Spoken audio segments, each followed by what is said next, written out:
Good morning, everyone. Hahane Washte. This is Seava with an episode of the Mending the Hoop Healing Oasis. And this is the first time that I've used this Zoom YouTube platform. And thank you to Zoom and to YouTube for making it possible. We're getting ready to move into a new phase of actualization here at the White Buffalo Nation's Mending the Hoop Healing Oasis. And I'm very pleased that the work of Chief Geronimo Thomas Langendorfer with Serena and others is going forward. And people ask often who I am and if I'm real and what am I doing. And I want to thank Wankantunka and Unchimaka because a few days ago I was going through our storage trailer and I came upon some cassette recordings that I haven't listened to in a very long time, and I'm glad that I have them. This is a recording from 2003. It was an interview of me on KZFR 90.1 FM in Chico when I was focalizing the Native Natural Spiritual Right to Camp initiative. And everyone was calling me Pebbles. That year I was traveling with the late Michael Hilgers, known in Rainbow Family of Living Light circles as Bam Bam. And he was very charismatic. And so in order to alert the ladies that he had a traveling companion and a daughter, he was being the stepfather to that year, I was calling myself Pebbles. And you'll also note that I'm referring to the Rainbow White Buffalo Nation, and now we are purely referred to as the White Buffalo Nation. Although, as I say, we are, for the people of the four directions, white, black, yellow, red, and also for all the creatures, winged ones, water ones, earth ones, you know, plant people, rock people. So we really are a rainbow nation. But in any case, this cassette needs to be heard by the people that I work with as we prepare to move forward with work with, hopefully, with the Department of the Interior. And a special Hahane Washte to Deb Haaland, who is a clan mother in her own right and is attempting to steward for the first time the Department of the Interior. So it's a very great time because Miss Haaland is Dene, and the Dene are quite aware of the necessity of having their clan mothers in place. So this recording I am going to play, and I'm going to create a sort of a mock green screen, although it's going to be a violet screen with some tissue paper, so you don't have to see me through this whole episode.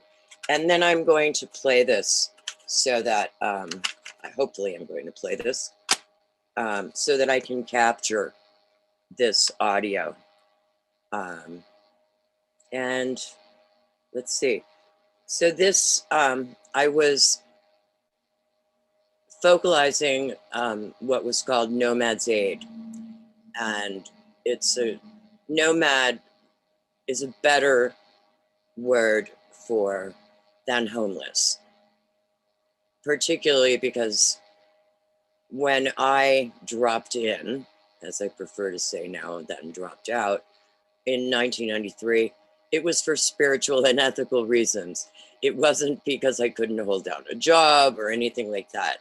And I was welcomed into the alternative community, which I'm still part of and still advocate for. So here we go. This is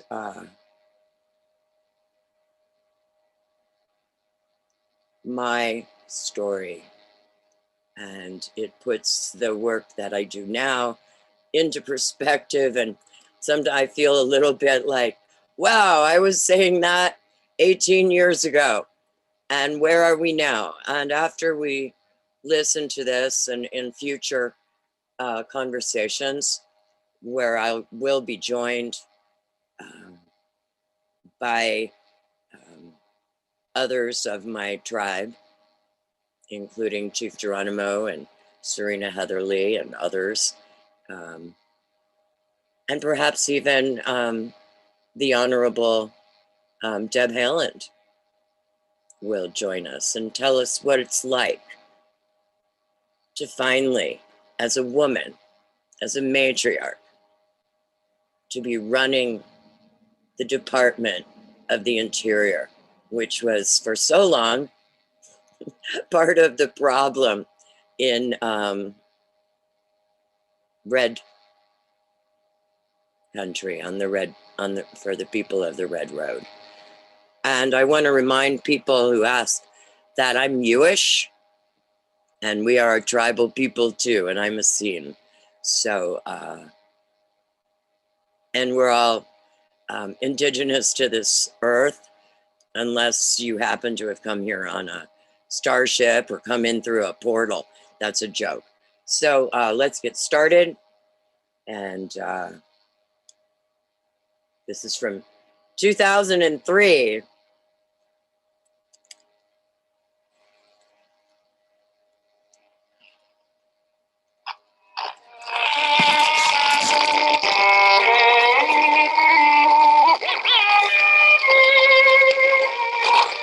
Earth and Sky is made possible by listeners' contributions and by Bill Carter Realty, proud to sponsor community radio. Thank you, Bill Carter. These questions coming right up.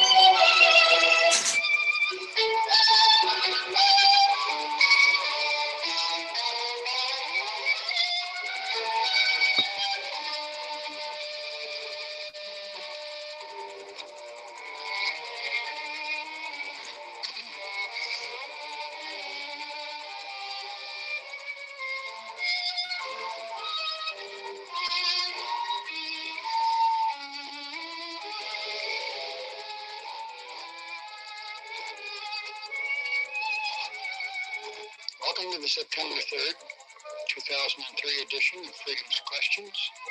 My name is Frederick Earl, and Freedom's Questions is intended to reveal the secrets of law and government for your use, because you are the creators of government. This is what I call a listener access program, and that means you may call our on-air line to speak with our guests or me right here on your airwaves. What a concept. Your airwaves. You who live on the land own the air above.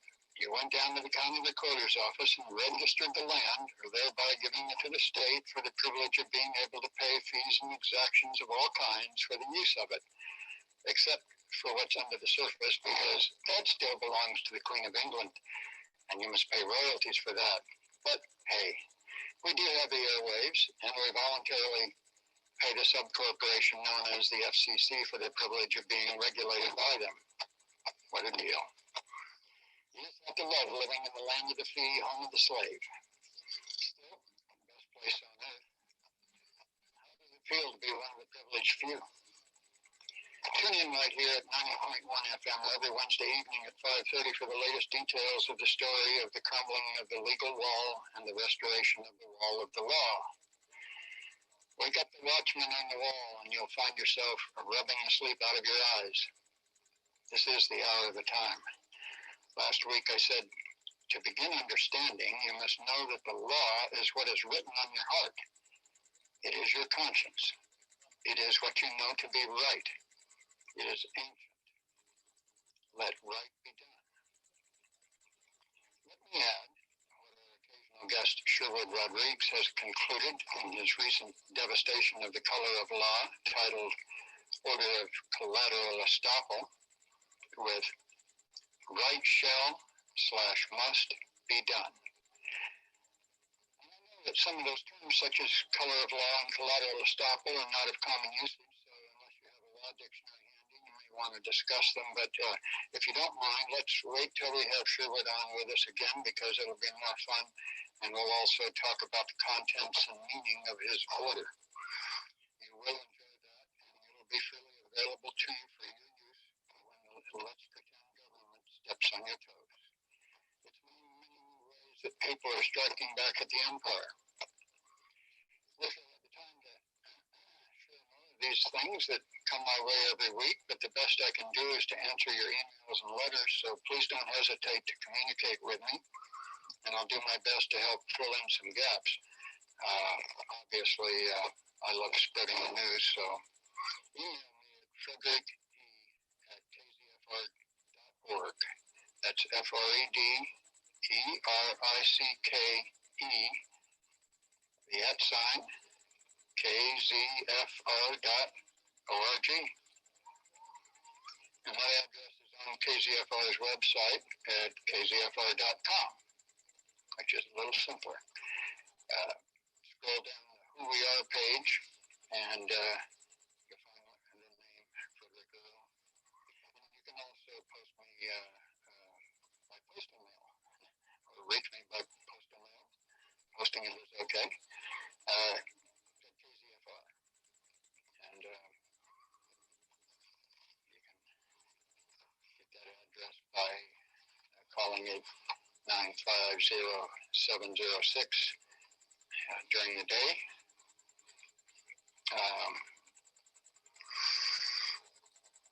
We do have two, yes, not one, but two guests in the studio tonight, and I'll introduce them to you in just a few minutes. But first, a few reminders, so keep that pen and paper by your side. First thing to write down is the location of the website for our guest of a month ago, Jim Mullen, because there, along with an excellent collection of historical and legal information, you'll find the schedule for the Freedom Hall classes, which will be posted soon. And I checked with Jim today so that I can tell you that the fall schedule will begin on the 18th of this month at 7 to 10 p.m. And your first class is free, so you can see what it's like. The location of Freedom Hall is 1165 Muir Avenue in Chico. That's 1165 Muir Avenue, MUIR, in Chico. The website is simply freedom-1st.com.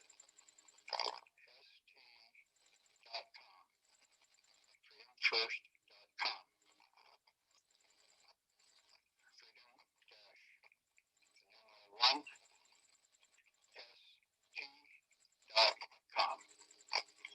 Type in that address in your address bar, and your browser will get it for you when you hit the return or enter key. For those of you who want to see how Jim will do in court when he responds to the IRS, you should go to the federal courthouse on September 11th on I Street in Sacramento at 10 a.m. That's going to be at the federal courthouse, September 11th on I Street in Sacramento. And I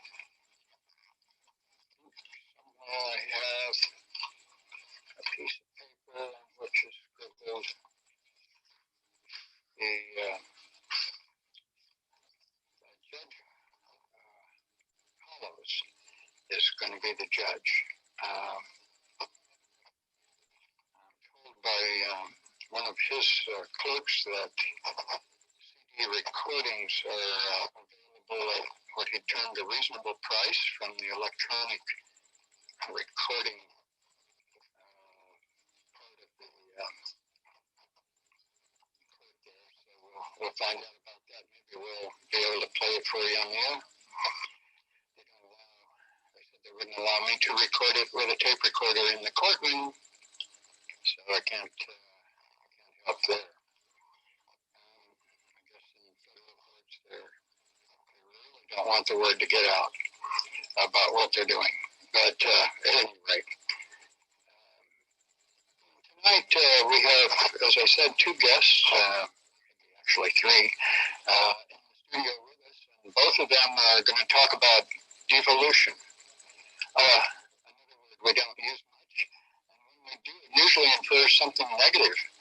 But the other night, or I guess it was actually this morning, I stumbled on it in my old 1963 Webster's and listened to some of the ways it is defined. The second meaning given, and as I said, probably the way it is most commonly used, is, quotes, retrograde evolution or degeneration. Now, here in stark contrast is the first definition, transference from one individual to another as a passing or devolving as of rights upon a successor, or B, delegation or conferral to a subordinate, C. And here's the one I liked, C, the surrender of powers to local authorities by a central government. That has a nice ring to it. Devolution, or devolution, the surrender of powers to local authorities by a central government. Considering the can-do style of the guests that I have tonight, it may be a fitting introduction because both of them have seen a need not met by big government, and both are doing something to fill the vacuum, if you will. Let's meet them after the obligatory messages about our beloved underwriters and the simple caveat concerning this court and its local rules. This Freedom's Questions is made possible in part by listeners' contributions and by Baird Roofing Company. For a hole in your roof, for a whole new roof, Baird Roofing Company is licensed and fully insured and services all types of roofs. Baird Roofing has over 16 years of roofing experience and is happy to support community radio. For estimates and any roofing questions, the telephone number for Baird Roofing Company is 342-1631, 342-1631.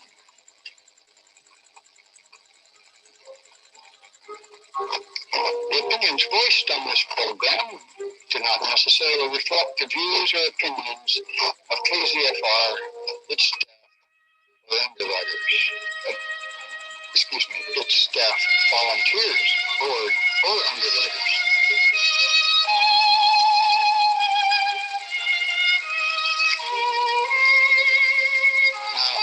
Now, here's a quote for the day, and it's from, all people, Napoleon Bonaparte. Probably at his wisest moment. There are only two forces in the world, the sword and the spirit. In the long run, the sword will always be conquered by the spirit.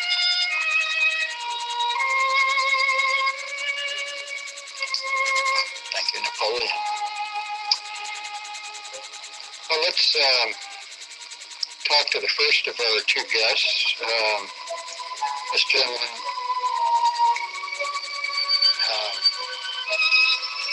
is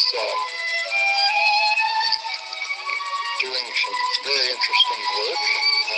His name is Jody L. Killens, and much nicer guy than his name might imply. He's working to create a veterans. Better come in here and tell me about this, Jody. He's working to create a veterans home, and here he comes in Paradise, and to serve the Butte County area. And yeah, sit down right there and install these headphones.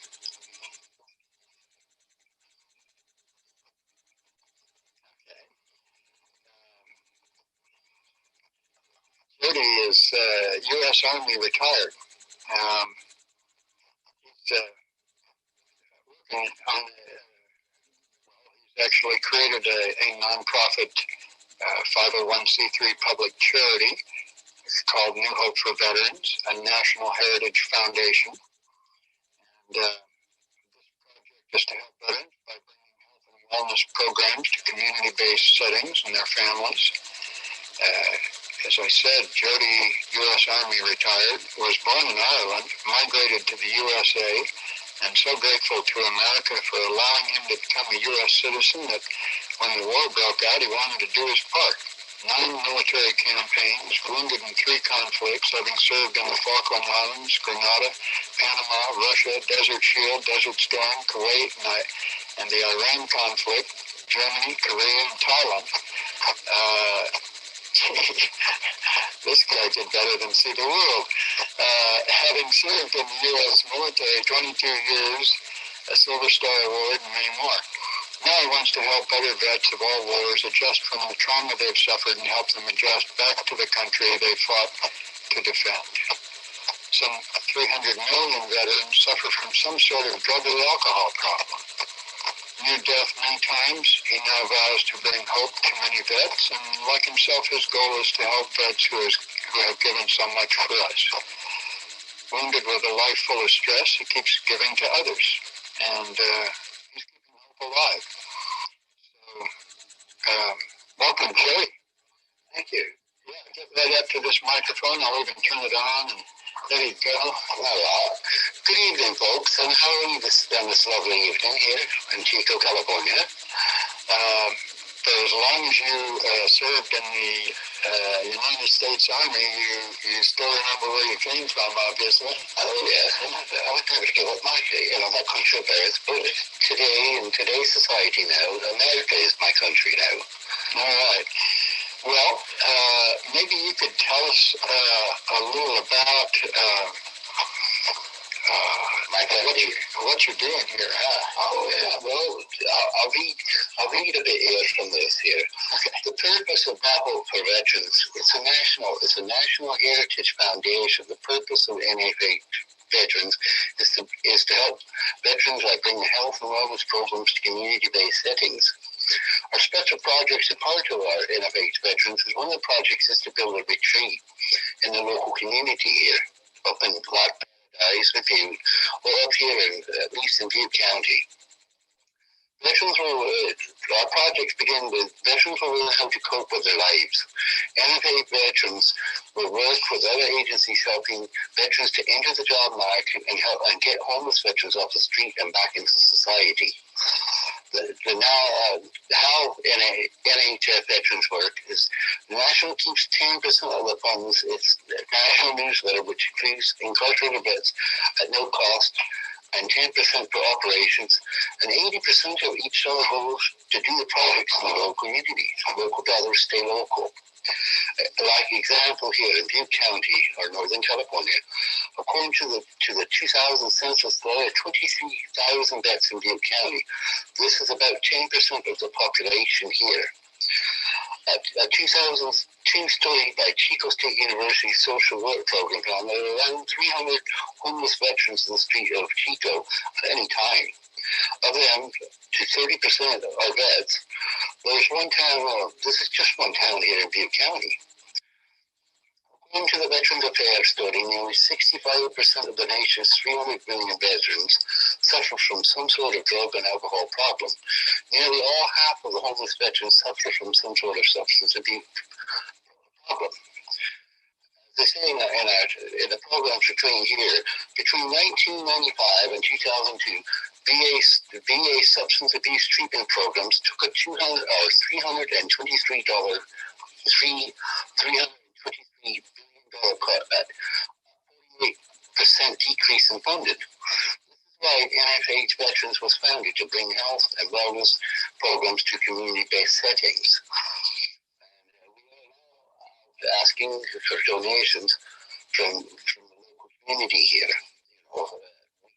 Now we're in need of vehicles, wreck vehicles and trailers, and donations if the local community wants us. I would think that people would want to help you, because you're talking about people who have, excuse me, put a lot of their life, if not limb, into ensure the value of their country and ensure its survival. Although we can always argue about whether certain wars should have been fought or not.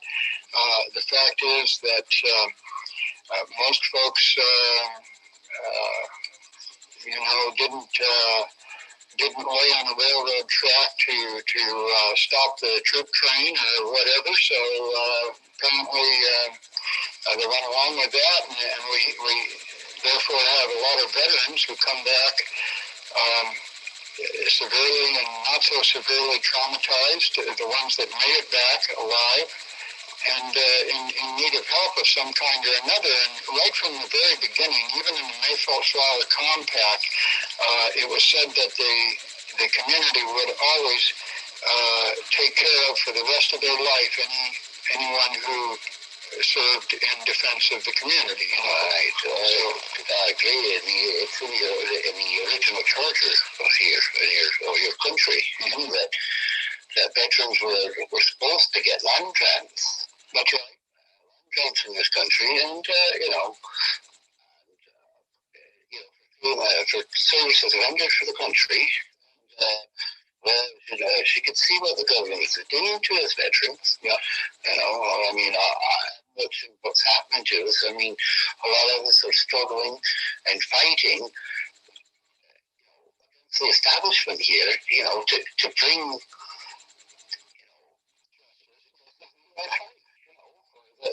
to see that right is done. And that's the important thing, that people are taken care of reasonably and given a chance to survive with a little bit of dignity and not be just forgotten, much less abused by bureaucrats. Oh yeah, look at the government's doing to us. I mean, they've cut so much away from veterans, that's why I formed the foundation I've got going now, because I'm out there. I've suffered a lot in my life. I mean, I've been grievously wounded, 3 times in my lifetime for this country. I don't mind that part, because it was for freedom. It's for the people. I did it for. But now it's time that maybe if the local people or the regular populace here would pull together, and sponsorship the veterans, and help bring what do you need immediately from the local people? Cash donations would be greatly appreciated. Greatly appreciated. But at the present time, we need cash donations. We need RVs. We need trailers. We also need some, a couple of down passenger vans, so we'll have a way of transporting the veterans around, and, within the next year, I plan on start building the retreat that I planned for. The next year, once we get enough funding together, I am going to buy the local property here to start building this retreat here. At the moment, are you selling advertising in a yes, in a newspaper? Yes. So that's a way that businesses could contribute and get something for their contribution also. Correct. In terms of some attention to their business. Right. If they're sponsoring a newspaper that we're putting together, I'm trying to get like 70 advertisements right now, and I've got a few so far, but not a lot. Mm-hmm. But this would help greatly increase the help for the veterans, and it would also help the local community businesses too, because it would bring, you think about it, there's 23,000 beds here in Butte County alone. Mm-hmm. And the way I've got it planned out, I'm going to pass out the papers to all 23,000, plus I'm going to make extras for the local, what do you call it, your local community centers here. We'll have papers there for the local people to see. And, to read our story in the paper, it'll tell us about what NFH Veterans is doing for the veterans and for the local community. We'll probably have stories, individual stories about the veterans themselves. That's right. So there'll be a page for, for the veterans to talk about their experiences in life, Yeah, it'd be good to have them telling and naming names of government officials that they deal with and how they're treated by such people, good or bad. That's true. Because people in government that go out of their way to make the codes, rules, and regulations work for the ones that allowed them to have their job by defending the country ought to be praised for their good work and chastised when they just step on people's toes rather than bandage them. That's true. They can't bandage 300 million of us, though. No, you think about it. Look how much they've messed. The way the governmental system has worked. The way it's supposed to work. It's supposed to help us. Every time you turn around, there's cutbacks. They're cutting this. They just did another. Bush just did another big cut on veterans. Benefits and programs and so forth at the same time, but that was kind of played down in the press. Right. They didn't want the local people to really pick it up. They put it like on page 7. They're promoting a war. They were promoting this new war. Nowadays, do we really need to be fighting all these wars? I serve my country faithfully, but you know what? I'm so scared now that these big conflicts are going to get us into lots of trouble. Look what happened. 9/11, What do you think about that? The anniversary's coming up. That's right. About that again. And really what happened there and who did it and so forth. Those questions really haven't been answered, and they're still being covered up by monkey business. The government's a little, as they say to me, so the government turns real slow. Well, let's put it this way. They got the bloody brakes on them wheels. Their investigation is like, how would you say it? Like a cat box, right? Right. Like a cat box. They try to ban everything up. Well, Jody, I'm really glad that you're alive and well and keeping hope alive for veterans, especially here in Butte County, and I wish you well, and I hope that how can people get in touch with you if they'd like to donate or advertise? If they want to contact me, since they're just now getting started here, they can contact me here in Chico at P.O. Box 7192 here, Chico, California, 95927, or they can get me on email me at nfhveterans@yahoo.com here. And I will respond to every person that responds to me, or writes me letters or whatever. I will reply to every one of you. So thank you very much, and thank you for listening to me. Okay, Jody. Well, thank you. Will you give me that card, so that I have it down here? But this I can keep in my So that if anyone wants to email you, I'll repeat that. I have one of my brochures here. Yeah, you good. And we can have it on it. Good. And the email address again, NHF VETERANS, NHF Veterans at yahoo.com. And that'll get you to Jody Lee Killins, Killins. And Jody, you got my P.O. box. If you P.O. Box 7192. Correct. P.O. Box 7192, Chico 95927. So, New Hope for Veterans. Thanks very much, Jody, and I hope a lot of people come your way. Well, I hope so too. I'd like to get on board your response on this, because my goal is to bring, wellness and a better living life for veterans. I've seen so much homelessness and all that, and my heart goes out to the veterans. Well, you're filling a void, as I said at the beginning. Vacuums are in nature filled, and apparently you're doing a job that should have been done. I think everybody's aware that the job hasn't been done properly, and going back to the Soldiers and Sailors Relief Act of 1941, for 1940,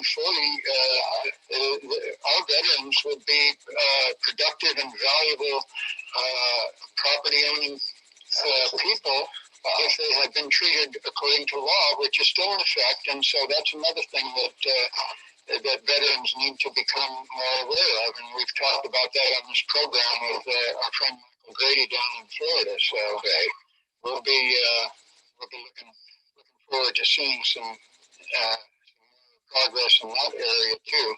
All right. Thanks again, Joe. All right. You're welcome. Okay. You have folks have a good evening, and thank you for listening to Now Hope for Veterans. Good. Thanks again. You're welcome. And we will.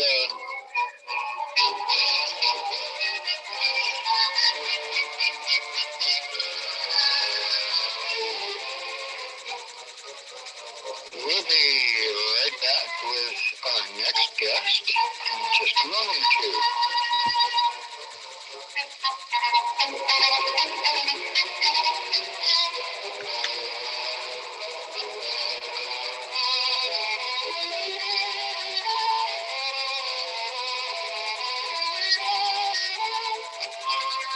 This is FM 90.1 KZFR Chico, listener-supported community radio for the Sacramento Valley, the foothills, and beyond. It's 6 o'clock, straight up. Well, 6 o'clock and 31 seconds, but I was counting. This is Frederick Earl, and I'm here with Freedom's Questions, as usual, every Wednesday from 5:30 to 7. And tonight, we're going to hear from another guest, Pebbles, who has got a whole new nation to tell us about. And that ought to be interesting. So hang on, we'll be right back.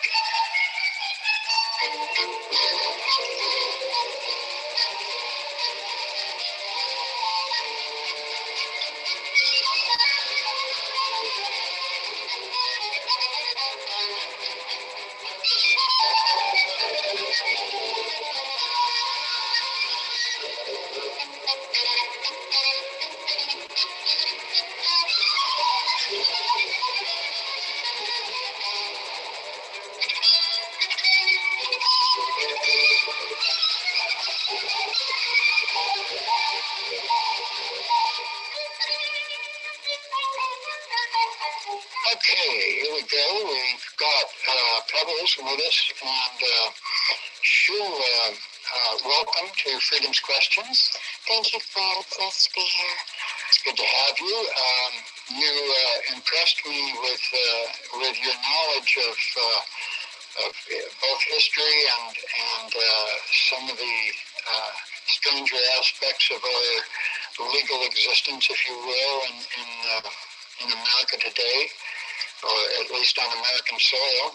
And whether America as a country exists, I'm worried, but we do have the United States. We know that's a corporate operation start to finish. They told us so. And as early as 1941, the Supreme Court said the government was now a mere corporation. And that means that they don't have law to enforce anymore, but they can enforce contracts. And primarily that's what we're seeing. So many people have opted out of these contracts, and I just, by the way, listeners may want to find out about one of these methods that came up on John Bryant's program yesterday in the person of John Jennings, one of the researchers down in Florida that I've mentioned once in a while. And he has discovered in the Florida codes, statutes rather, at section 22.17, the mechanism for a declaration of domicile. And you can get that declaration by going to www.skyhawk.bbs.com/public/domicile.htm. And now, a little too fast for you, just go to skyhawkbbs.com, follow the visual clues to the words, and click on them to the public file of John Jennings. He has his picture there and so forth on the opening page. And you'll be able to figure out, it's only a click away, I think, to get to this one, the Declaration of Domicile. And then you'll really need to go to truthradio.com and click on the archives and go to Liberty Forum and find the program that's listed for September 2nd. And listen to John's explanation of all this, and you'll see that it'll in some way relate to what Pebbles is going to talk about, and it's very interesting. It'll give you, something, again, beyond your 8th grade idea of citizenship, etc. Well, Pebbles, would you like to start out with, say, your mission statement? Because the idea of creating a whole new country or nation is kind of overwhelming. So let's see how you begin that. Okay, well, let me start by reading the mission statement of the Rainbow White Buffalo Nation. The Rainbow White Buffalo Nation is a spiritual association for nomadic persons committed to simple living, healing the earth and self, and living in sacred community. The Rainbow White Buffalo Nation advocates for the needs and rights of nomadic peoples of the Americas. And for those people who aren't familiar with the mythology of the White Buffalo women appeared over 2,000 years ago to the Lakota Sioux and gave them their sacred ceremonies, including the pipe ceremony. And the pipe she left remains to this day and is in the hands of Chief Looking Horse. And she's prophesied to return. And the Rainbow White Buffalo Nation seeks to embody the spirit of the White Buffalo women, working for that which inaugurates an age of peace and prosperity and assists in intertribal harmony between traditional Native Americans and non-Native people who also live tribally and seek a place in the tribal councils of America. In working for the healing of the earth and the mending of the sacred hoop, the Rainbow White Buffalo Nation seeks to be a voice and vehicle for the earth and elements and those people and creatures disenfranchised by being mute and or impoverished. The Rainbow White Buffalo Nation envisions and assists in the development of oases, healing communities for nomadic youth, families, and individuals, communities with gardens, sustainable technology businesses, schools, yoga training, and healing through diet programs. And the way that my work with the Rainbow White Buffalo Nation was with my youngest daughter's birth in a barn in Estrada, Wisconsin in July of 1995. On a day that they say the Lakota Sioux held a ceremony for the White Buffalo women and apologized to their daughters for having abused them in the past. And yes, we are acting primarily right now in response to the exodus of mass numbers of youth and adults from the culture which is perceived by many of us to be on a death collision course with nature and freedom. And yes, we are quite pleased that the Native councils, the Lakota Sioux, in the Iroquois Algonquin, in their annual meeting this year when they met in upstate New York, I believe it was, the Rainbow, which is, in a sense, somewhat different from the Rainbow at Buffalo Nation, but because what has started here is something that I know to do. I can't say that I speak for the entire, Rainbow family of living light, although the work that we do, I believe, serves the needs and interests of the Rainbow family of living light. In any case, the rainbow was the primary topic of the Algonquin Iroquois Confederation at their annual meeting, and they voted to recognize the rainbow as a tribe. And when I was in Albuquerque a few months ago, I met a blood descendant of the Peacemaker, who's also of the Algonquin Iroquois Confederation, and he accepted my request to take refuge at the roots of the peace tree on behalf of the Rainbow Buffalo Nation and come into alliance with the Algonquin Iroquois Confederation. And yes, we are hoping that in the course of the next many months, that the, so to speak, native prophecies of the rainbow becoming a tribe will become more and more real.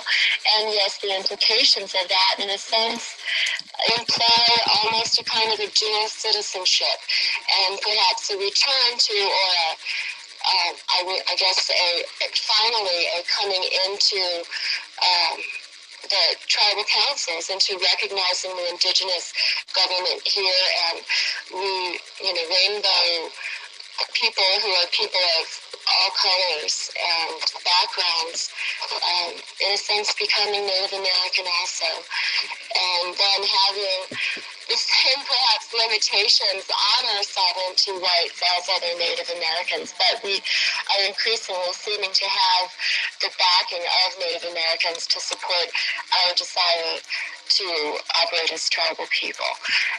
And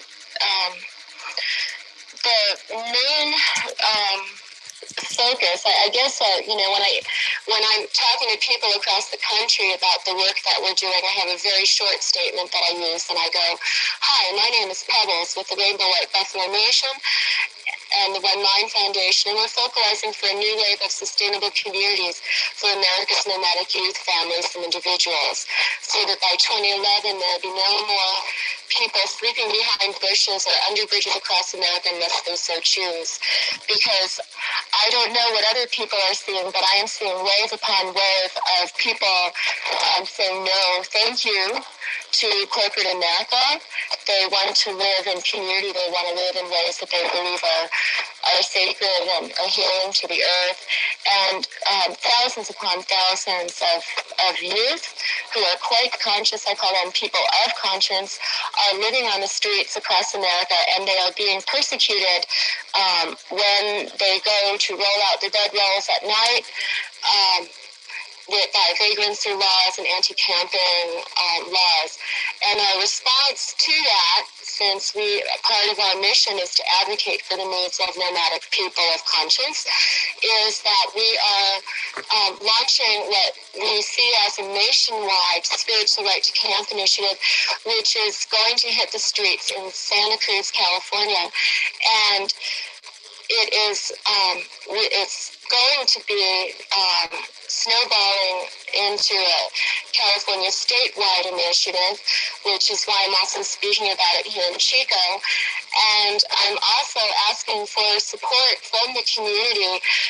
We need a total donation of $60 in order to publish this initiative in the Sentinel in Santa Cruz. We have volunteers, canvassers ready to take it to the streets. We'll have 6 months to get 3,500 signatures, and also to do the fundraising to raise the $200 to launch the statewide initiative. We got a draft of the Spiritual Right to Camp initiative past John Sony, the city attorney of Santa Cruz, in March, and we got a summary entitled back and actually have revised the initiative in response to what we felt was a somewhat biased response to our initiative by Mr. Barasoni, which is to be expected. And I would like to read, if it's possible, I know I've been talking, about the current draft of the initiative.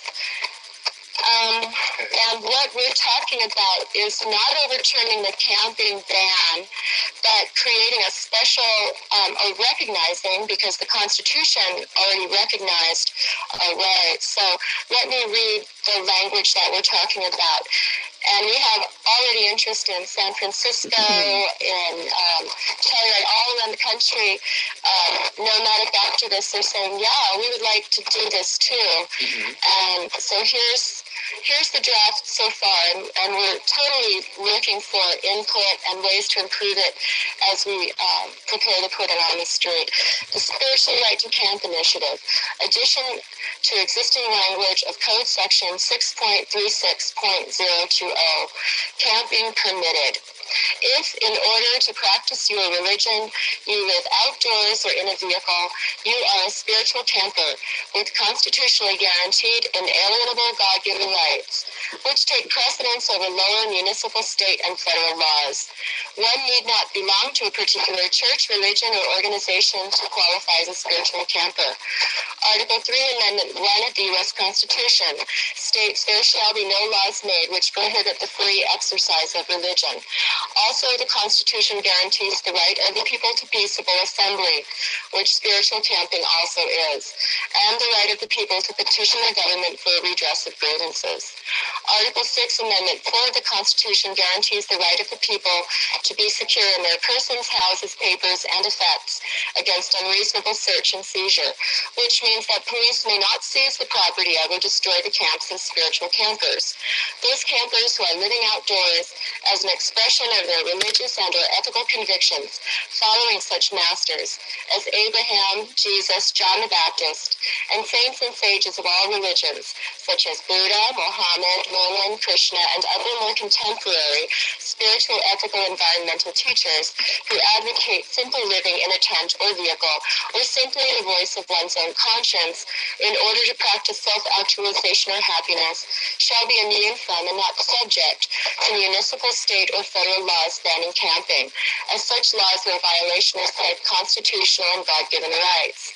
Continued violation of these rights by police and law enforcement will be subject to redress of grievances for violation of religious ethical rights to freedom and peaceable assembly and to be secure in one's person.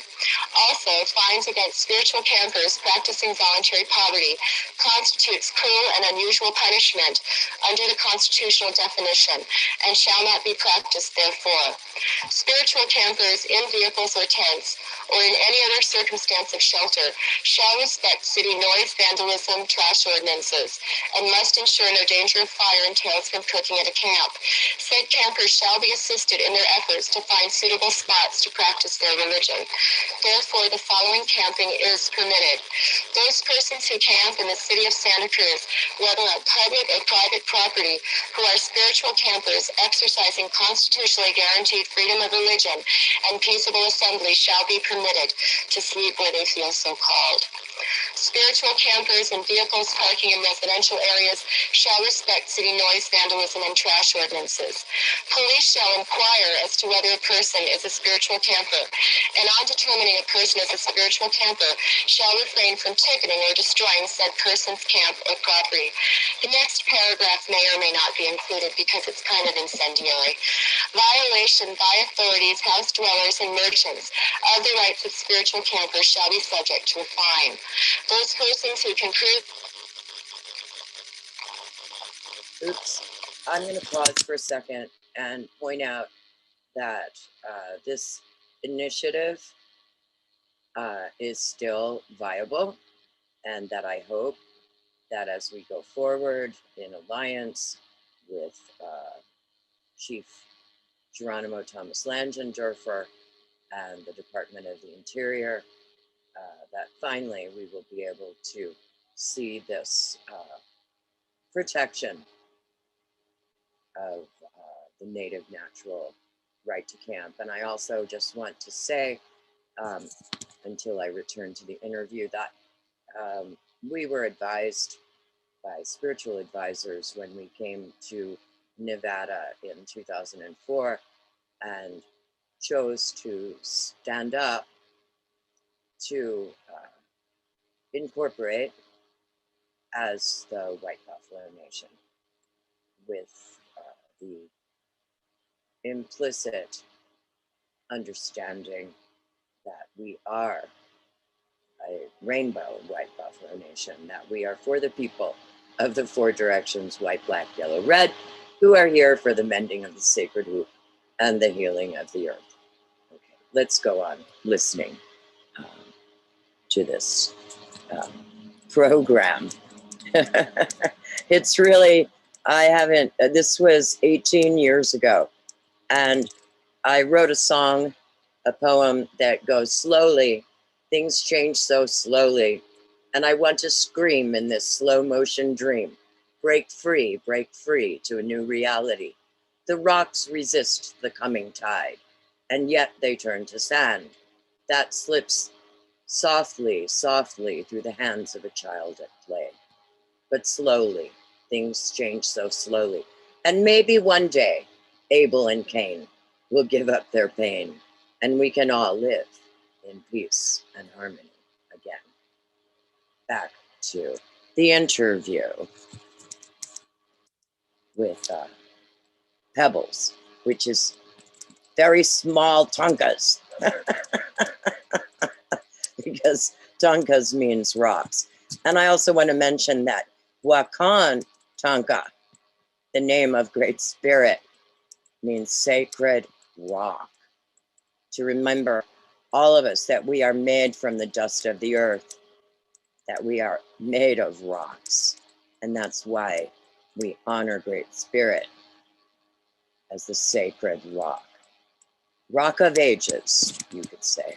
Here we go, back to this interview that I'm so glad I found. Thank you. Thank you, Great Spirit, for putting it in my hands so that I could share it with our community and put in perspective the work that this grandmother has been doing on behalf of Hunchimaka and Wakan Tonka.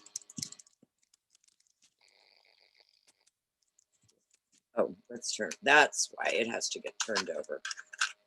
And thank you to the gentleman who interviewed me and for sharing this.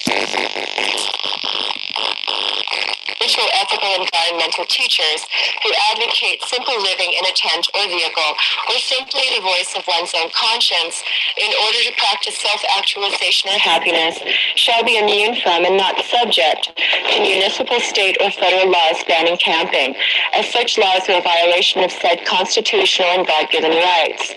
Continued violation of these rights by police and law enforcement will be subject to redress. Let's see if we can get this to work better. Excuse me.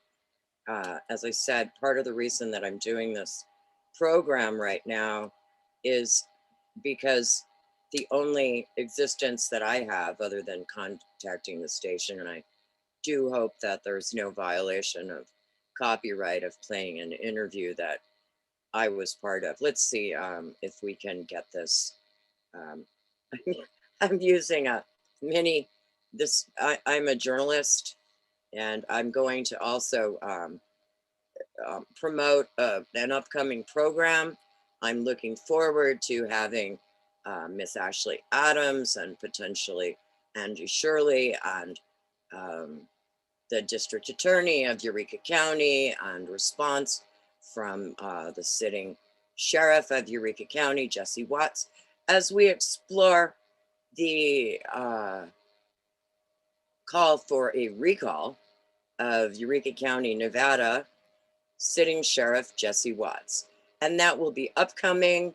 I expect we will be potentially using this platform, although we may also be using our Zoom channel. And we will be recommencing our Mending the Hoop Healing Council with Chief Geronimo, and bringing in others of the White Buffalo Nation board, including Chief Phil Lane. We hope to hear from Dr. Rima LeBeau, who is on our board and is a Jewish tribal sister. Also, I expect to be getting updates from other board members, including Martin Smith, as we move forward with Hemp Aid Now. I've been doing a lot of on-the-ground work here in Nevada as we get ready to open. We are opening to the public and also private of the Central Valley Trading Post. And we will be hosting a, for children of all ages, All Saints Day party on November 1st from 4 to 8 p.m. because it's a school night. And there will be more information about that. You need to be on the guest list. You'll need to make a reservation. We're doing it Studio 54 style because we have some dangerous elements in this community and in the larger world, and we want to protect the children. So we're going to be screening our guests in advance. So let's see if I can get this to play without too much distortion. Back to an interview that was done on public radio in Chico in the Sacramento Valley in September of 2003, when I was focalizing the Native Natural Spiritual Right to Count initiative, which I still propose is a solution to the discrimination and persecution of nomadic people of conscience, otherwise known as the homeless, which is a discriminatory word in and of itself, because home is where the heart is. And I don't know anyone who has no heart. So it may be houseless, but in any case, many of us consider the outdoors our home, and the earth our mother, and our father the sky, and we have a right to lay our heads on the breast of our mother. So back to this 18-year-old program, which I just find amazing because I'm still saying the same things. Slowly, things change so slowly.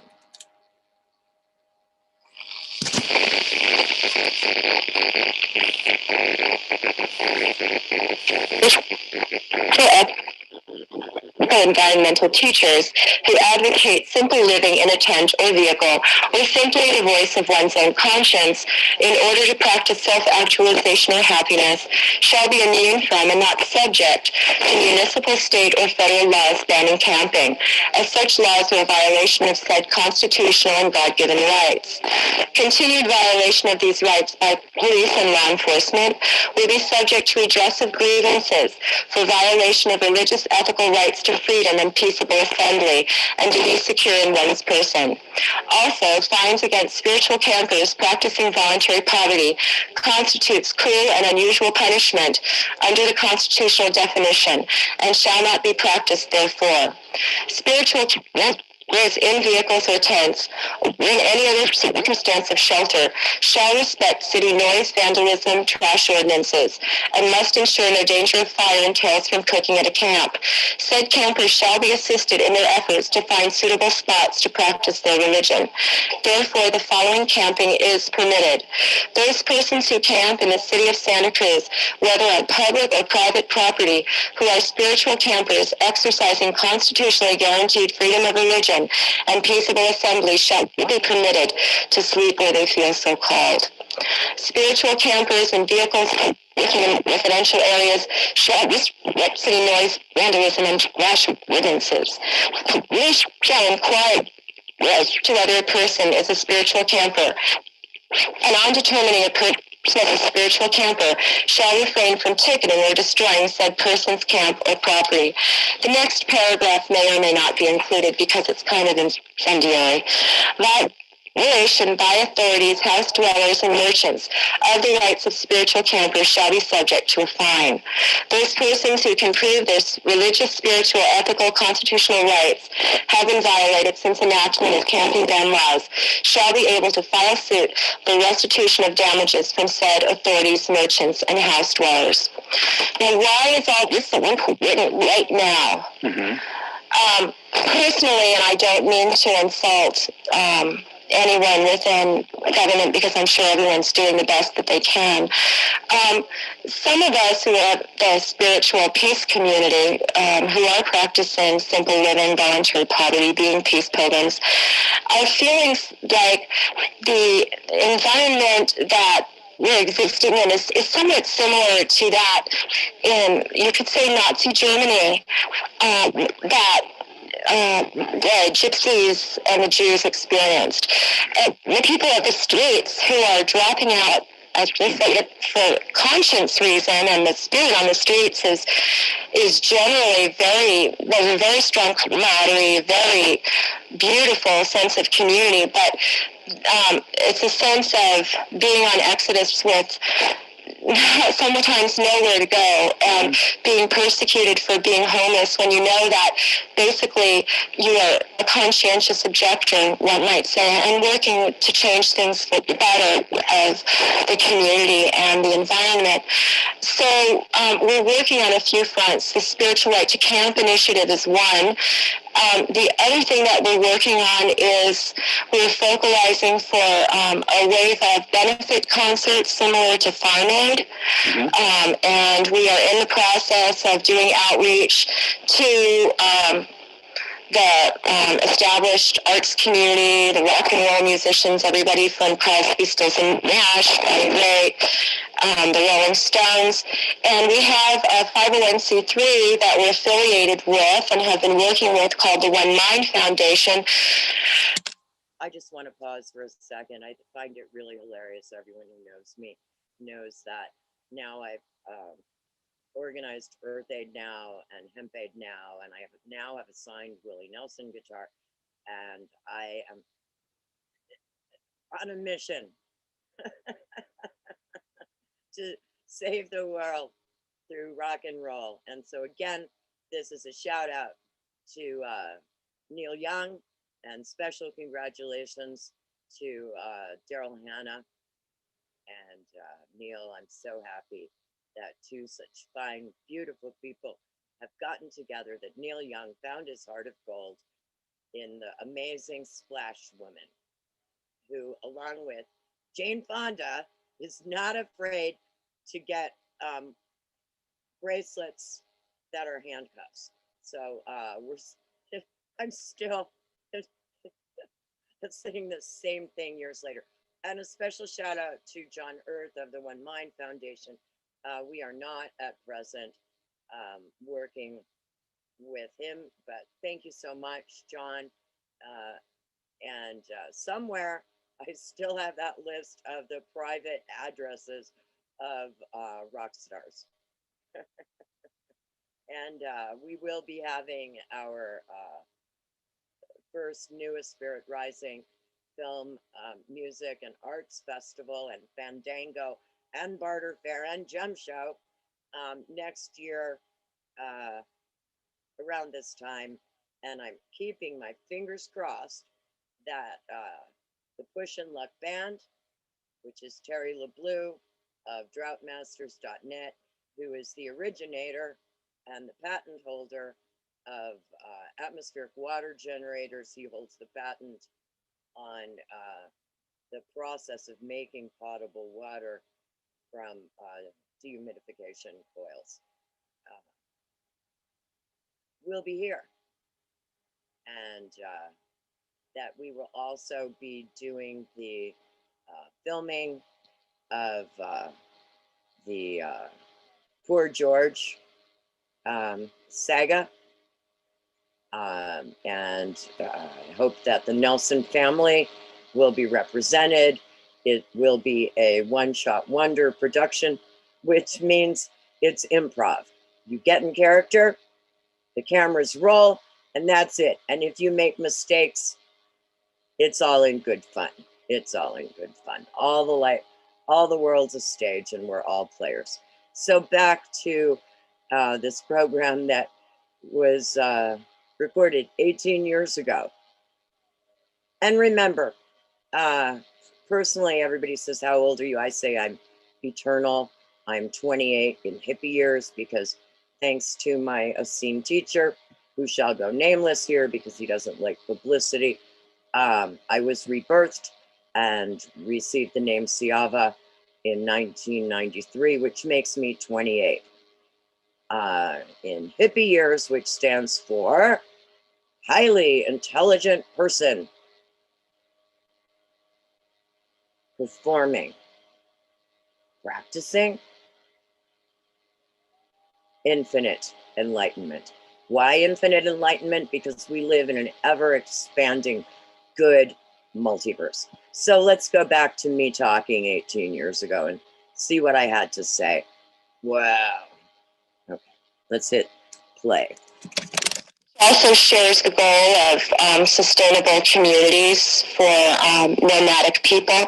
And we feel that we have at present the infrastructure to support the kind of influx of capital that it's going to take to launch this new wave of communities. And I really support what the gentleman who spoke before me had to say, and our goals and mission are very dovetailed.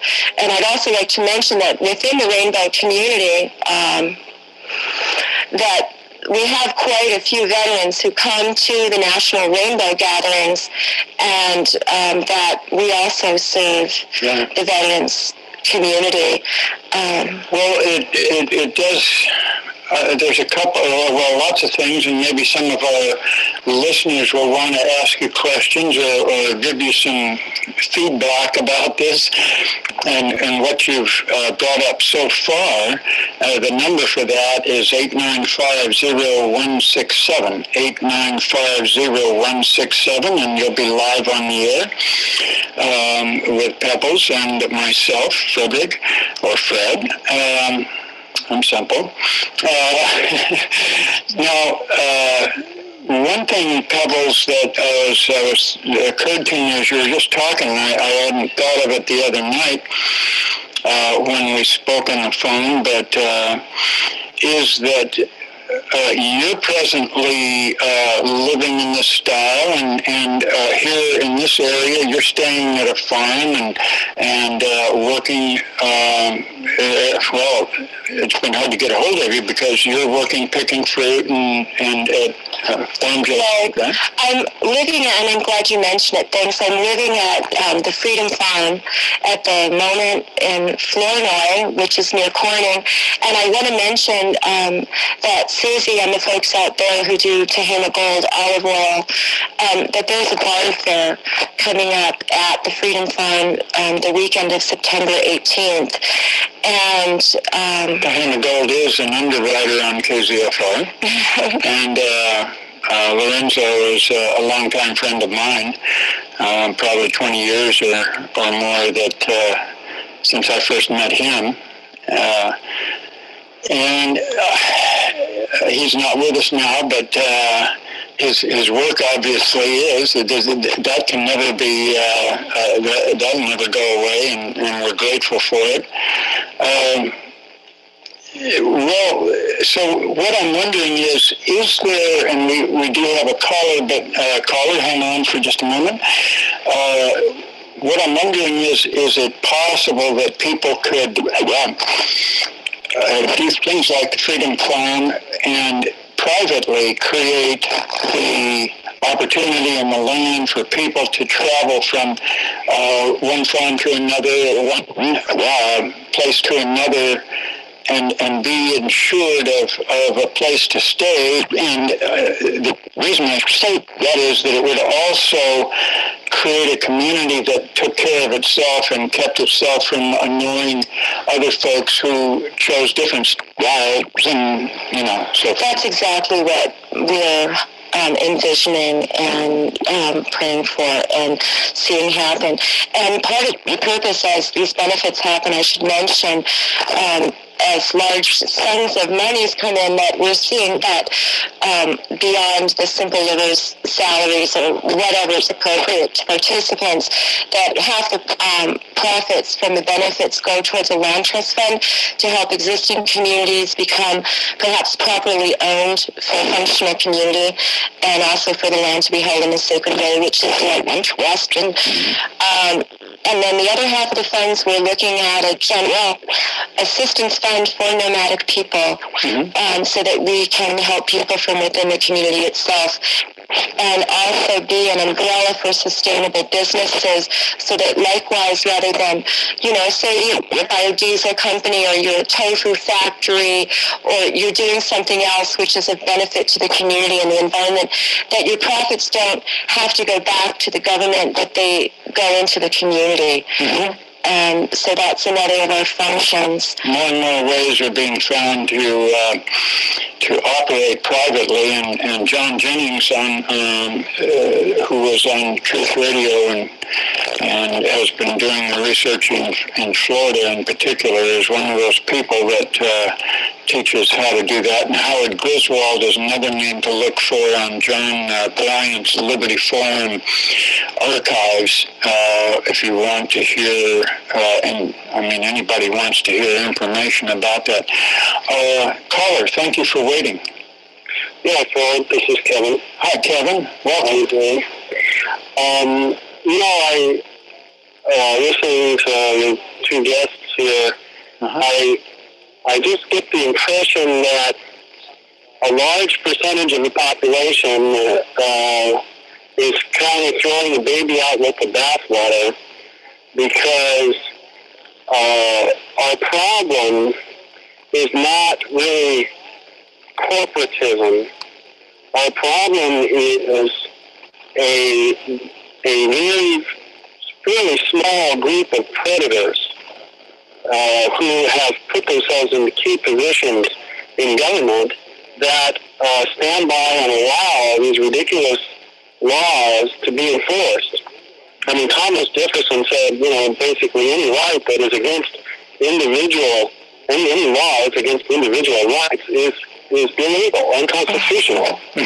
And as far as, we look at it, for example, the oil industry, it probably actually actual true cost to our society is probably between $7 and $9 a gallon for gasoline, but we're not paying it at the pump. We pay it through regulation and illegal taxes and tyranny in order to keep these oil lanes open to the Middle East and so forth. Meanwhile, alternatives like hemp are kept illegal, where we really could create a sustainable fuel supply. And I would recommend that anyone who's is thinking about, well, I have to drop out because it's all corporatism. Read Zen and Art of Motorcycle Maintenance by Robin and Person. Technology is just people building things, and the problem is, I think we can have a society that is high tech, that is highly advanced, but we need to identify and recognize who the enemies of the state really are. The state has identified us, or these conspirators have identified all of us as the enemies of the state. But in reality, they are the enemies of the state. People who advocate paper money, people who advocate public education, people who advocate these ridiculous regulatory laws, these are the enemies of the state. And then people who hold positions of judges and hand down anti-constitutional, clearly prejudicial decisions just on the gambit that a huge percentage of people won't have the gumption to be able to appeal it and take it on up to the high enough court to where someone else to overturn it. They're taking meritless decisions. Right. Yeah. Don't you think that it's ironic that 200 years after the founding of this country, that the lifestyle that was predominant on this continent for thousands of years is now illegal? Yeah, I do think that's ironic. I think that another thing that I think is ironic is we have companies like PG&E and Donnie Match owning millions of acres in the North State here and not paying a dime of property tax on it. Okay? Whereas Thomas Jefferson said that the highest and best use of the public land was in small family farms, and that small family farming was the best guardian for the land, and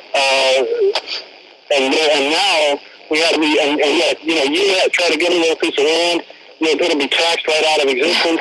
Where these big corporations, they manage to retain their patents, which are untaxable, and can do that. And my attitude is, either we all should be able to go down and patent our land and not pay the taxes, or we should be able to go adverse their land, pay the taxes, and take it away from them. So, we can't have it both ways. Kevin, Arthur's discovery in the statutes of California that corporations could only have, 1,160 acres or something total. Right. They're paying these taxes to support the public school, which is a communist mechanism, and the schools have already been given 1/36 of all the land in this country. How come they weren't able to create some sort of sustainable budget for themselves, given 1/36 of all the land? That's like more than a state, more than a moderate-sized state. And not only that, in California, the original Constitution, the 1849 Constitution, and the statutes that followed provided that the University of California would support itself and would provide free education to all the people of California, etc. So, these people that were operating in the area of founding this country and the republics that became the states that became admitted to the Union, really thought they weren't dummies. I mean, they weren't trying to set up a government that would rob, steal, and rape the people. I mean, this was not the object of government in their minds, and they were practical, economic, and business-like procedures that would have made this government self-supporting insofar as it needed to be, and of no consequence when we didn't need it. There's a maxim of law that says one who commands lawfully must be obeyed. Okay? And It sounds like jurisdiction, law spoken. that's right. And we, the people, are supposed to be the sovereignty. And when we stand up and command them to do the lawful thing, now you've got to give them the right to be heard, but you know, you don't want a bunch of doublespeak either. You know, I'm not advocating people overthrow the government. I'm advocating the people overthrow the men who pervert the government. Right. But we got to know what the real government is before we can do that. And you know, it's a shame that we have to do this. You know, you're not entitled to your particular aesthetic view of society when that aesthetic view violates individual rights, like you don't like somebody camping on public land, you know. That's just tough, because that land belongs to all of us, just as if we all inherited it together. Right, and the law of this country is based on, by and large, on, you know, Judeo-Christian law, and as well as what, you know, Roman and common law. And who was the founder of Judeo-Christianity? A guy who lived in a tent named Abraham, who left Uttar Pradesh, I believe it was, to go and live in a tent with his wife Sarah. And he would get a ticket now. Jesus would get a ticket, John the Baptist would get a ticket, Buddha would get a ticket, and Henry David Thoreau would get a ticket. And as Henry David Thoreau said, Ralph, what are you doing out there, you know? So, you know, when he was in jail. I want to say I'm glad. I want to say one other thing. The law of this country, the Truro Wampum Treaty, continues to exist, which the Mohawks were kind enough to make treaty with the Dutch, even as the Dutch proceeded to take over Manhattan through massacre and trickery. But be that as it may, the superiorly spiritual Mohawks made Truro Wampum Treaty, which said that as long as the rivers flow and the grass is green, that there would be brother and sisterhood between the original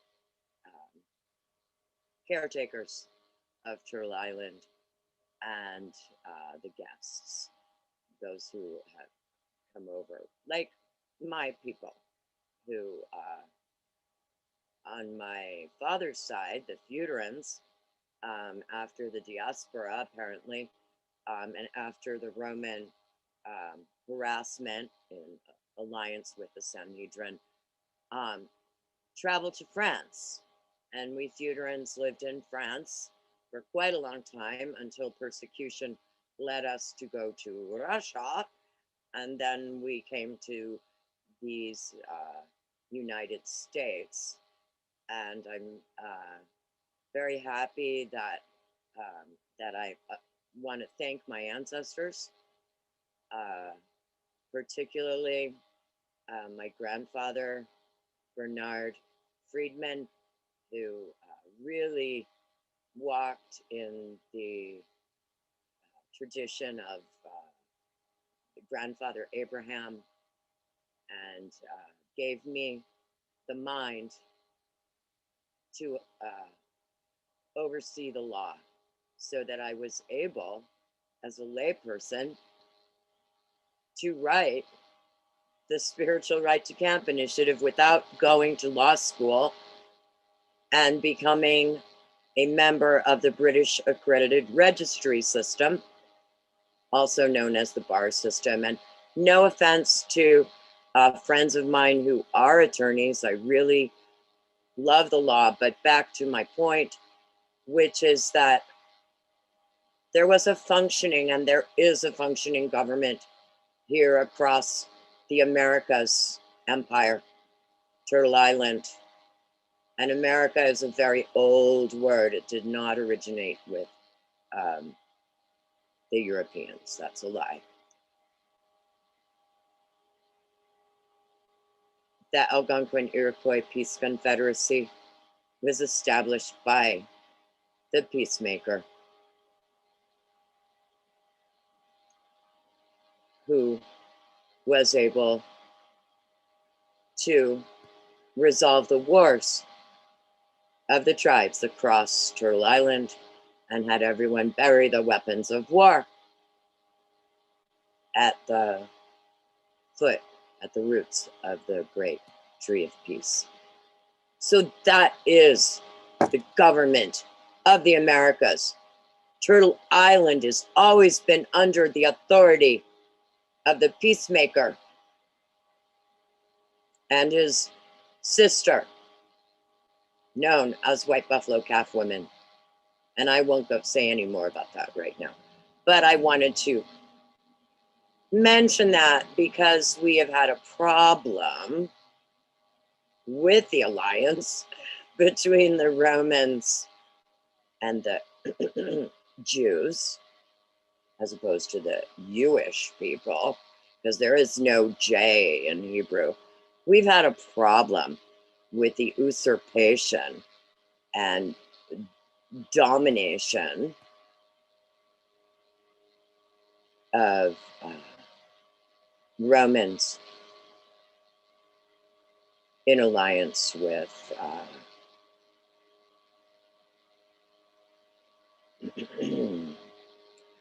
the high priests of, how shall we say it without my sounding anti-Semitic,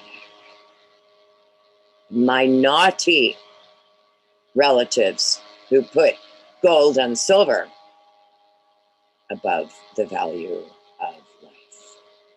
So let's remind everyone that the senior law of this land is the great law of peace. And there is finally time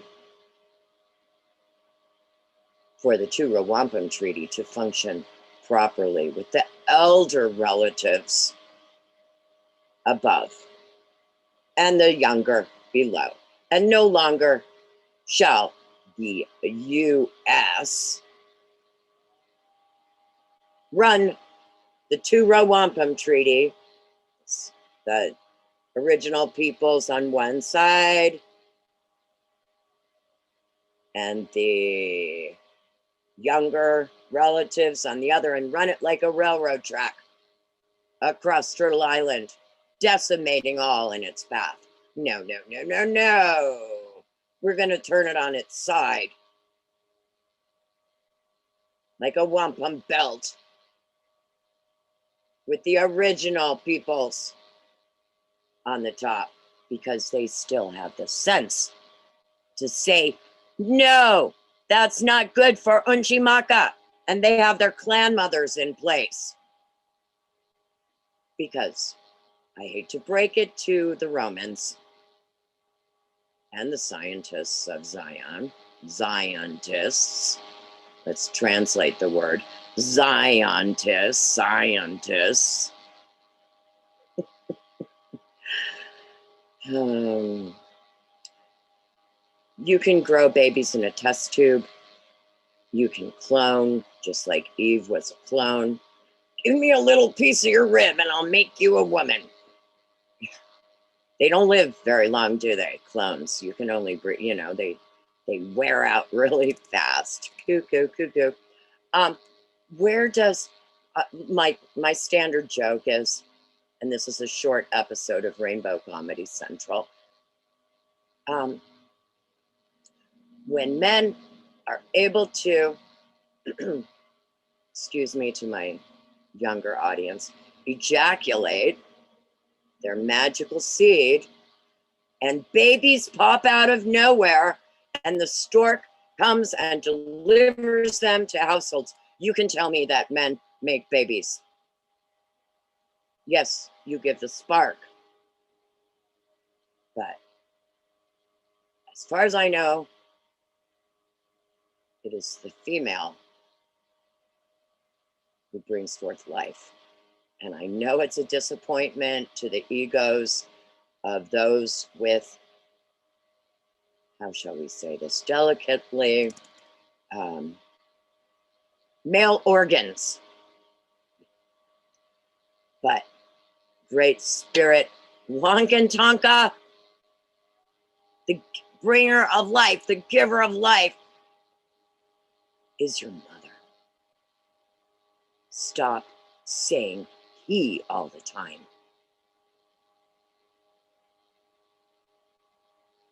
Clean your minds. Hi. So back to 18 years ago, when I laid out the foundations of what is unfolding now on behalf of Unchimaka and Wankantanka. Sacred rock. Rock and roll. Let's roll some more.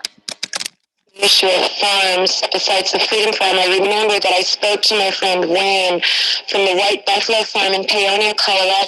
He whispered to me a couple of nights ago that yes, indeed, that the some number of billions of dollars that were supposed to be appropriated by Congress for the farms, that most of the money was sent to the war effort, and that it's his impression that this is a purposeful effort by the government to eliminate more family farms, and that the White Buffalo Farm in Paonia, Colorado, which has been serving the alternative spiritual community for a long time, is itself in need of help, and we're looking at doing a benefit concert there.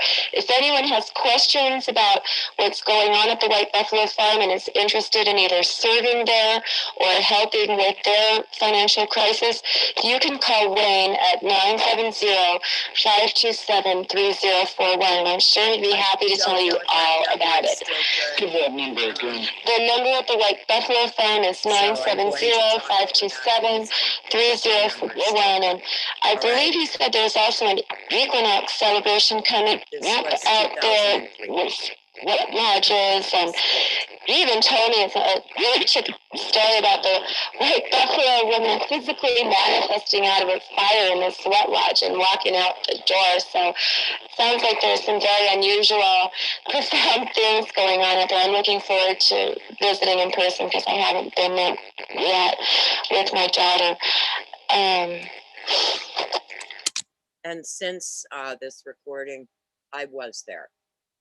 And a special shout out to everyone in Paonia, Colorado, including Brother Patch and others who were just recently at council.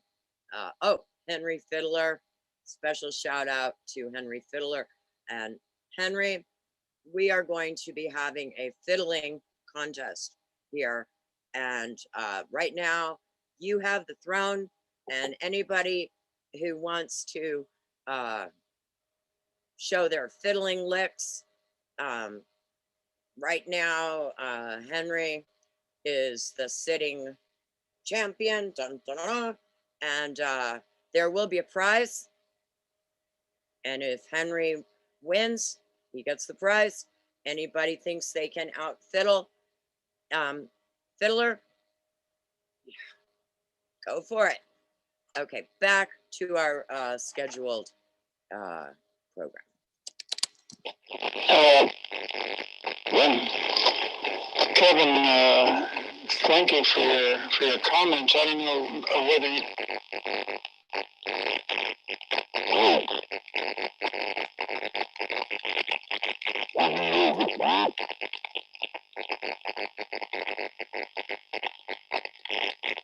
Thoughts, I'm sure you do, about what Pebbles is talking about in the language. I just wanted to say that in my mind, no war that is not in the case of actual invasion of American territory is a war for our freedom. And also that what we are seeing in Iraq right now is an example of the debacle of gun control, because we think we can disarm this entire country and have there'll be peace and justice in the streets, and all we have is anarchy. I have nothing to fear from a military weapon in the hands of a just man, and no one else does except for criminals. Right. And this is, and in my mind, America can, forget about the oil lanes. America can forget about most of the battleships and all the armies, and let's just arm the populace and let's grow hemp and let's have return the government to the people. Anyone who believes that the government should be separated from the people is an enemy of the state, that the state is us. And that's all I have to say. I wanted to thank you, Kevin, for mentioning it. I think that dropping in is probably a better phrase to be using than dropping out. Right, exactly. Thank you very much. And we can make this work for ourselves. Right. We just have to know how to seize the reins, learn what your government really is, and make it work. Right, and I'm really thankful that you mentioned hemp, because I'm on Peace Track, Rainbow White Buffalo Nation Peace Track, and I'll be near the Barter Fair. Then I'm actually going north to check on some more communities, because part of my function is to see what is out there at present, and as well as helping manifest new communities. And I'm on my way to British Columbia to visit the lady who makes Echo Source hemp paper, and also to visit, I hope, some small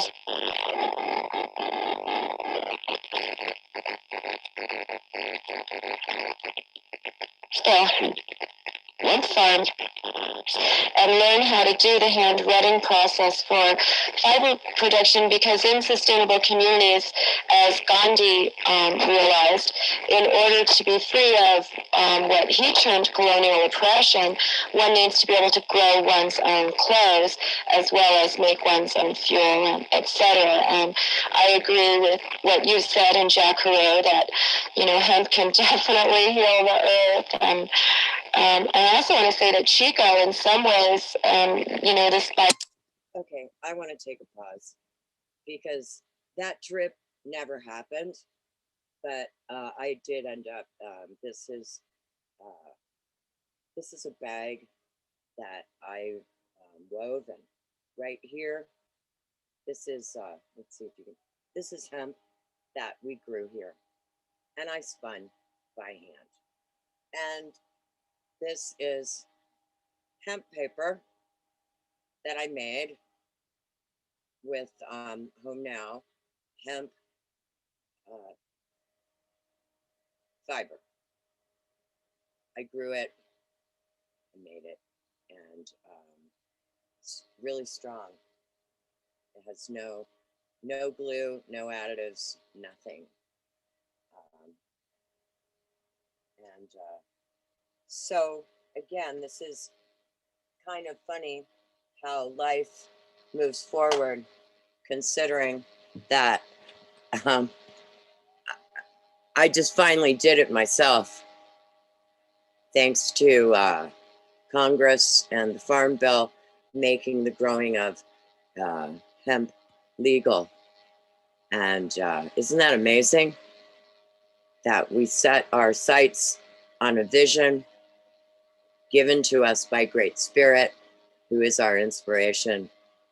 And that if we remain steadfast and keep at it, that, starting in 2018, let's see, which was 15 years after this program aired in Chico, that this little woman grew hemp 2018 and 2019 and 2020, and we're still super involved in hemp, and are the founders and focalizers of Hemp Aid Now. And I know that ultimately that Farm Aid and Hemp Aid will be joining, and that all of the good work and good intentions that are not paving the pathway to hell, not all good intentions pave the road to hell, unless it's to go to hell to rescue our relatives who are trapped there and bring them home. There is a road, no simple highway, to quote the Grateful Dead. So let's go back to this program 18 years ago.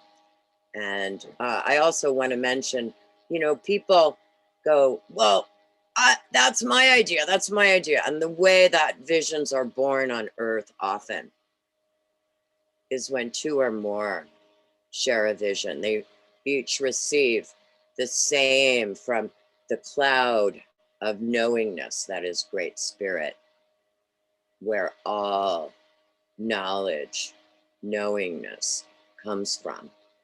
And since we are 1,000-petaled lotus blooming, one would think that we would all at some point be of one mind, one heart, one spirit.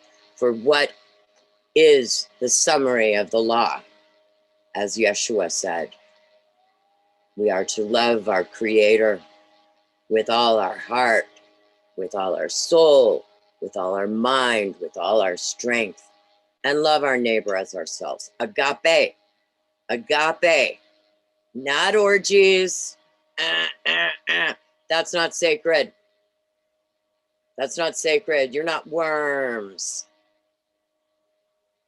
You're sacred. Wakan. You're people of the Wakan, Tonka. Sacred rock. Be a sacred rock. Okay, back to the babbling of an inspired Leon, I hope. Here in California is leading the way in hemp rights and hemp activism, and I really want to thank everybody in the community here for setting such a good example. But I also want to, now that you mention that, I started a Yahoo group. It's called Project Johnny Hemp Seed, and it is a way that we can get together and forcibly remove these laws from the control of the predators that are wearing the black robes out there and running around with guns and badges, and just literally just jerk the whole thing right out from underneath them.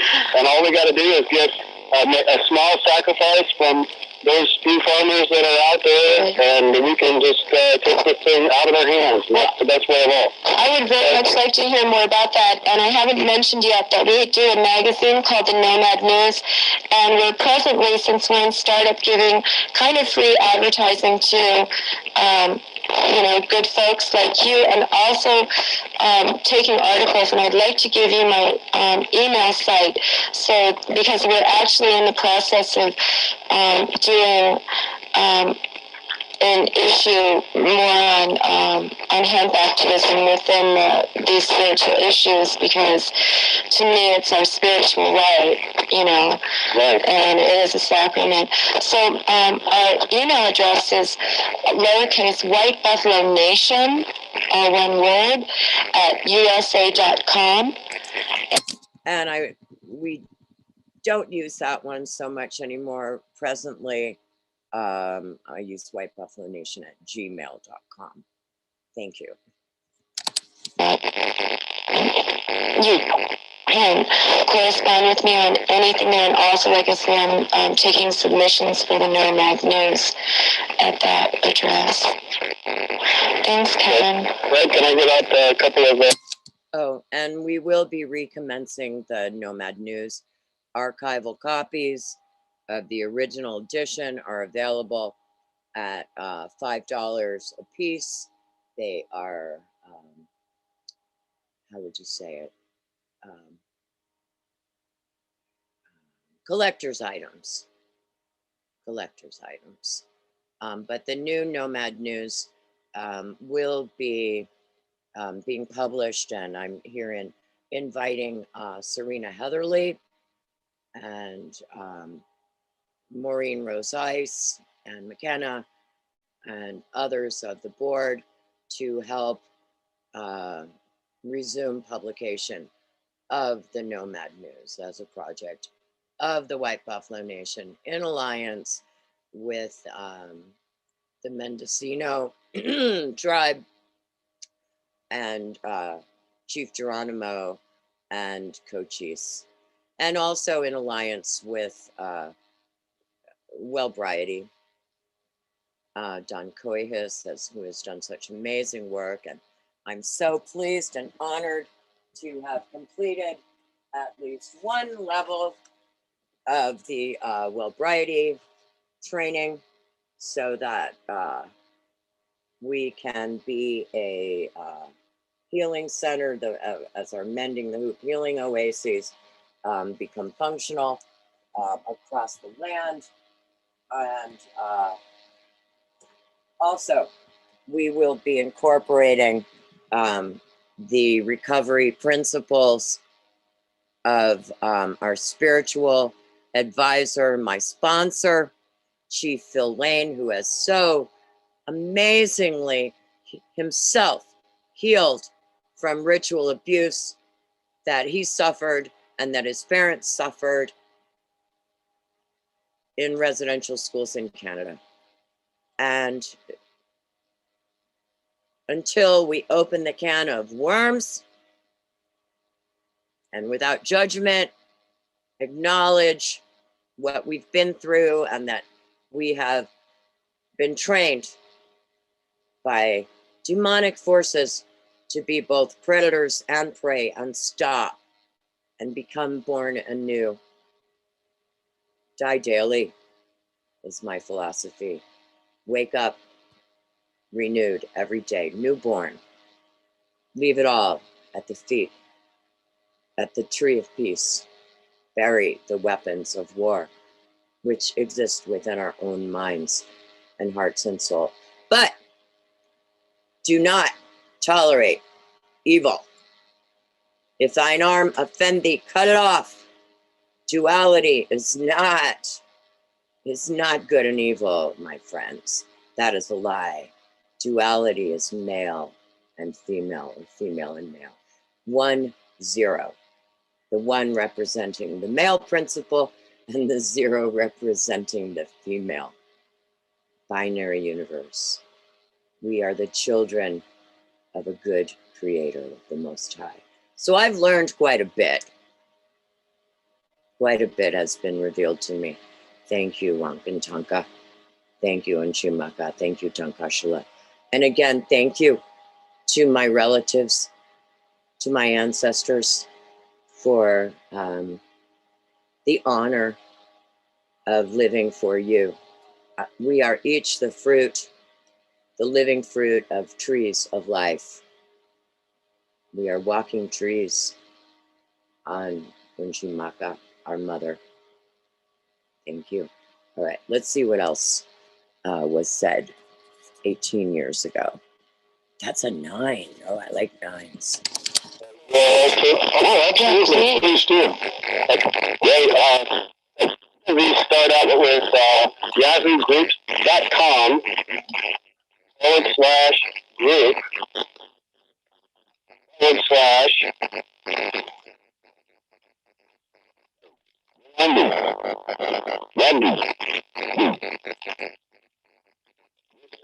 on law and commercial law is MI Revolution, which stands for Negotiation